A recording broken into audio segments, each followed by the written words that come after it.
সবথেকে ভালো উপায় সম্পর্ক গড়ে তোলবার ক্ষেত্রে প্রথমেই বুঝে নিতে হবে যে এই শিক্ষার্থীরা ঠিক কারা।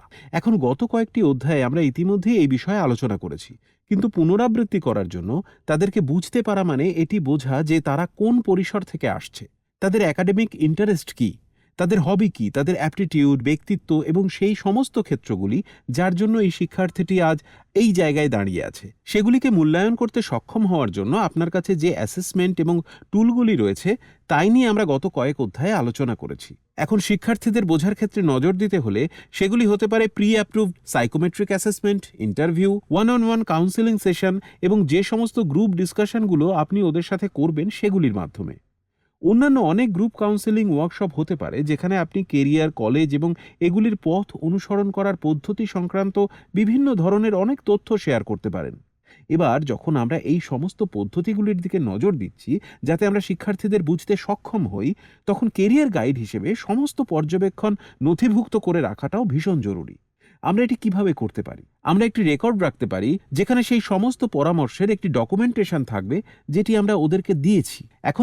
এখন এই ডকুমেন্টেশনে থাকবে যে ধরনের পরামর্শ আপনি শিক্ষার্থীদের দিয়েছেন, যেমন মিনিটস বা মিটিংয়ের সারসংক্ষেপ, যে আলোচনাটি আপনি ওদের সঙ্গে করেছেন, সঙ্গে অবশ্যই বিভিন্ন সুযোগের ক্ষেত্রগুলিও, কোন সাবজেক্টের ক্ষেত্রে আরও উন্নতির দরকার, অধ্যায়গুলি, তাদের নিজস্ব শেখার পদ্ধতির জন্য সময় এবং সময়ের কাঠামো, কোন ক্ষেত্রে তাদেরকে আরও খাটতে হবে এবং কোন সময়সীমার মধ্যে তাদের কাজগুলি করতে হবে। আরেকটি তৃতীয় প্যারাগ্রাফও হতে পারে যেখানে এই সমস্ত এলিমেন্ট নিয়ে একটি নির্দিষ্ট অ্যাকশন প্ল্যান থাকবে। তাই যে ডকুমেন্টেশনটি আপনার কাছে রয়েছে সেটিকে মূলত ৩ ভাগ করতে হবে। ১, যা হলো শিক্ষার্থীর সঙ্গে আপনার আলোচনার সহজ সারসংক্ষেপ।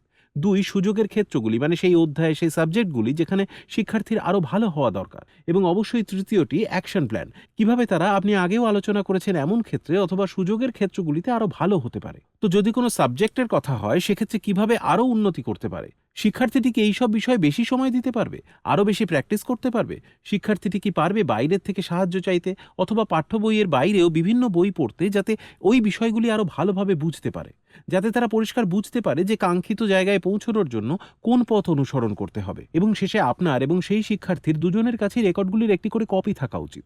যখন আমরা এই সমস্ত ডকুমেন্টেশনগুলিকে এক জায়গায় রাখি তখন এটি আমাদের ছাত্রছাত্রীকে আরও ভালোভাবে পরিমাপ করতে, তাদের আরও ভালোভাবে বুঝতে সাহায্য করে এবং একটি সামগ্রিক ব্যবস্থাও তৈরি করে যাতে আপনি স্কেলে নির্দেশিকা প্রদান করতে পারেন। যদিও আমাদের সবসময় মনে রাখতে হবে যে শিক্ষার্থীদের যে রেকর্ডগুলি আমাদের কাছে রয়েছে তা গোপনীয় এবং কখনোই সেগুলিকে খোলা অবস্থায় রাখা যাবে না। তাই আপনি যদি এসব কাগজে কলমে লিখে রাখেন তবে ফাইলগুলি রাখার জন্য একটি আলাদা রাখার জায়গা ভীষণ জরুরি।